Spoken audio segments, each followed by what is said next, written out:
नमस्ते मित्रों। आज हम कक्षा 10वीं की जो मनुष्यता नाम की कविता है उसके बारे में संक्षिप्त रूप से जानने का प्रयास करेंगे। मित्रों, कविता का नाम है, कविता का शीर्षक है मनुष्यता। और ये मनुष्यता कविता के माध्यम से कवि यहाँ पर आपको कुछ नया संदेश देना चाहते हैं। मनुष्यता शब्द जब आता है तो आपको लगता है मानवता, अच्छे गुणों से भरा हुआ व्यक्ति, सही बात सुना, सही समझा। ऐसी ही बात जो है कवि अपने माध्यम से बताना चाहता है कि मनुष्य जो है सभी प्राणियों में बुद्धिमान है। मनुष्य में चेतना शक्ति होती है। मनुष्य की सोच ऐसी होती है कि वो खुद के लिए तो सोचता ही है, खुद के परिवार के लिए सोचता तो है ही, लेकिन उसी के साथ वो समाज के, देश के और अन्य व्यक्ति के सुख दुख में शामिल होता है। लेकिन जानवरों का ऐसा नहीं होता है।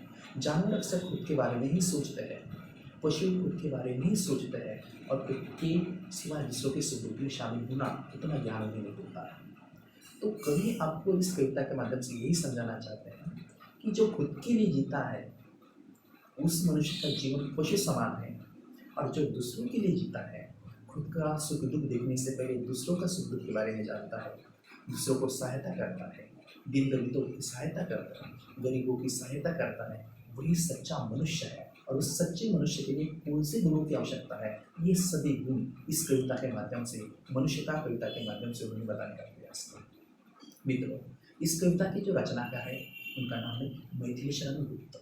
मैथिली शरण गुप्त जो है, जो झांसी है, झांसी के पास जो चिरगांव है, उस गांव में उनका जन्म 1886 में हुआ।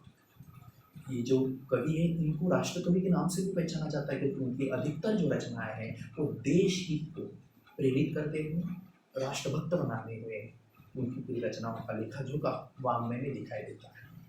आपको मालूम होगा कि ये जो कवि है ये बांग्ला, अंग्रेजी, हिंदी, मराठी और संस्कृत आदि भाषा पर उनकी अच्छी पकड़ थी। उसी के साथ उनकी हर एक रचना में जो भी लेखन उन्होंने हिंदी में किया है उसमें उन्होंने खड़ी बोली का प्रयोग किया है, और उस खड़ी बोली पर पूरी तरह से संस्कृत भाषा का प्रभाव हमें दिखाई देता है।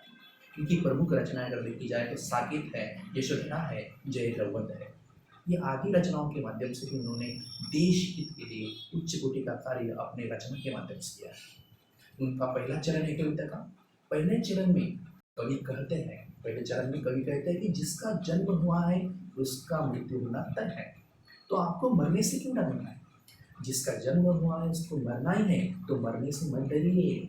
और मरने से मत डरिए इसका अर्थ कहते हैं कि आप जीवन जीते समय दूसरों के लिए जीना शुरू करें।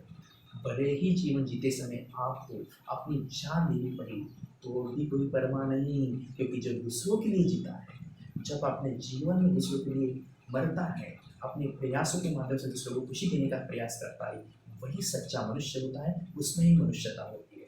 और जो सिर्फ परिवार के लिए जीता है, खुद के लिए जीता है, स्वार्थी भाव से जीवन जीता है, खुद के सुख दुखों की परवाह करता है, तो उसके जीवन में और पशु के जीवन में, जानवरों के जीवन में कोई अंतर नहीं है। तो पशु होकर जीवन जीने से अच्छा आपको मनुष्यता होकर जीवन जीना है, मनुष्य बनकर जीवन जीना है, क्योंकि जो मनुष्य बनकर जीवन जीता है उसे लोग सदियों तक याद करते हैं, वो मरने के बाद भी अजरामर हो जाता है। और जो स्वार्थी भाव से जीवन जीता है उसे कोई याद नहीं करता।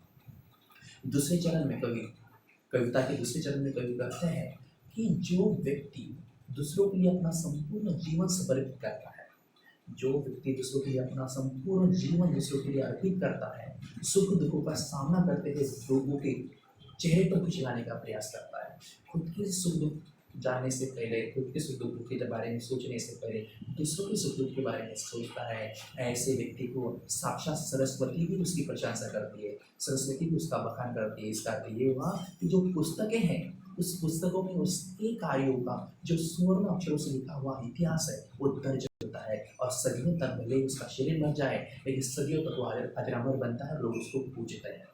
और वो कह रहे हैं कि जो व्यक्ति दूसरों के लिए जीते हैं, जो व्यक्ति दूसरों के लिए मरते हैं, जो व्यक्ति अपना संपूर्ण दूसरों के लिए अर्पित करते हैं, उसे ये साक्षात धरा जो है, पृथ्वी जो है, ये उसे साष्टांग नमस्कार करती है, उसको पूरी तरह से उसको मानती है, उसकी प्रशंसा करती है, उसकी बखान करती है और उसका आभार जताती है। और जो व्यक्ति से खुद के लिए जीता है, खुद के लिए मरता है, उसका मरना क्या और जीना क्या, उसका इस धरती पर कोई अर्थ नहीं रह जाता। कहीं जाते ये बताने का प्रयास कर रहे हैं कि संपूर्ण सृष्टि उसी व्यक्ति को पूछती है जो दूसरों के लिए जीता है, संपूर्ण सृष्टि उसी मानव सृष्टि उसे पूजती है जो दूसरों के लिए अपना संपूर्ण जीवन व्यतीत करता है, अर्पित करता है, बलिदान देता है, जो दूसरों के बारे में, सुख दुख के बारे में सोचता है, अपने सुख दुख से पहले दूसरों के सुख दुख के बारे में जानता है, वही सच्चा मनुष्य होता है। उसमें ही मनुष्यता पनपती है, वही मनुष्यता के गुण है। ऐसे यहाँ पर कवि बताने का प्रयास कर रहे हैं और उन्होंने पौराणिक कथाओं का सहारा लेकर यहाँ पर बताने का प्रयास किया कि किस प्रकार प्राचीन काल से इस तरह से लोगों के लिए, दूसरों के लिए, दूसरों के सुख दुख के बारे में जानने वाले बहुत सारे लोग, बहुत सारे सन्यासी, बहुत सारे राजनेता, बहुत सारे समाज सुधारक होकर गए, जिन्होंने अपने जीवन की परवाह न करते हुए दूसरों के जीवन के लिए अपना संपूर्ण व्यतीत किया। ऐसी कुछ पौराणिक कथाओं का उन्होंने उदाहरण दिया है। सबसे पहले उदाहरण दिया है उन्होंने रतिदेव का। वो बोल रहे हैं कि रतिदेव के जीवन में कुछ समय बाद ऐसी घड़ी आई थी कि वो भूख से परेशान हो रहे थे। भूख मतलब पेट के लिए अनाज उत्पन्न कर सके इतनी कठिनाई उनके जीवन में आ रही थी और आखिरी थाल उनके पास बची थी जिसे वो खाकर पूरी तरह से अपने जीवन की जो दिनचर्या है वो चलाने वाले थे। लेकिन इतने में उनके पास गरीब व्यक्ति आता है और वो खाना मांगता है। भूखा देख कर ये रतिदेव उन्हें अपनी आखिरी थाली भी उन्हें दे देते हैं। इस तरह से त्याग है, इस तरह से दूसरों के बारे में सोच।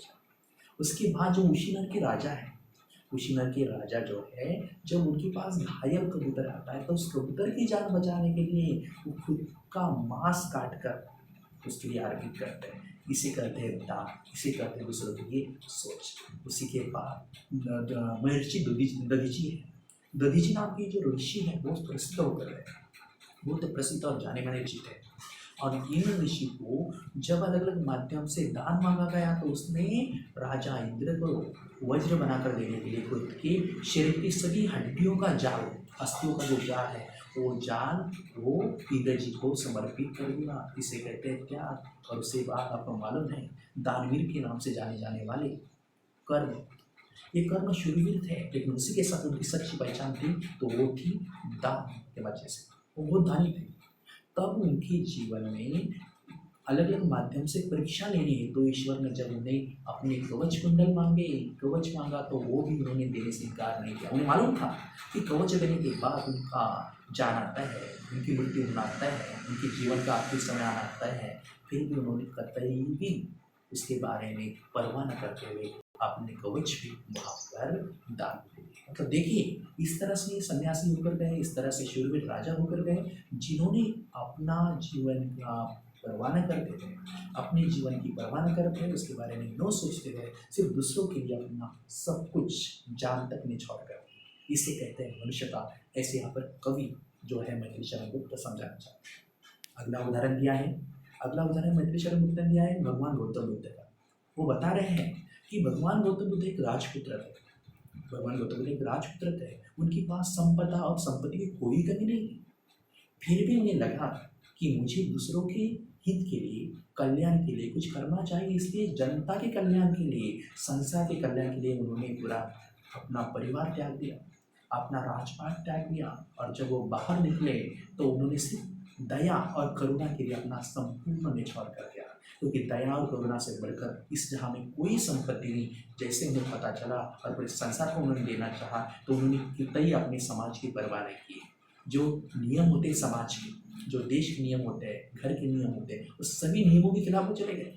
गृहस्थ जीवन छोड़ चले गए, परिवार छोड़कर चले गए, अपने माँ बाप छोड़कर चले गए, सिर्फ और सिर्फ वो देश के लिए, संसार के लोगों को खुशी पहुंचाए, जन कल्याण कर रहे, इस हेतु से वो चले गए। और आज हम देखते हैं कि उस समय उनके खिलाफ जाने वाले लोग उस धारा के विरुद्ध वो चले गए, उस नियमों के विरुद्ध चले गए। और आज हम देखते हैं पूरे संसार में भगवान गौतम बुद्ध को शांति के रूप में प्रस्तुत किया जाता है, शांति दूत के रूप में उन्हें पहचाना जाता है।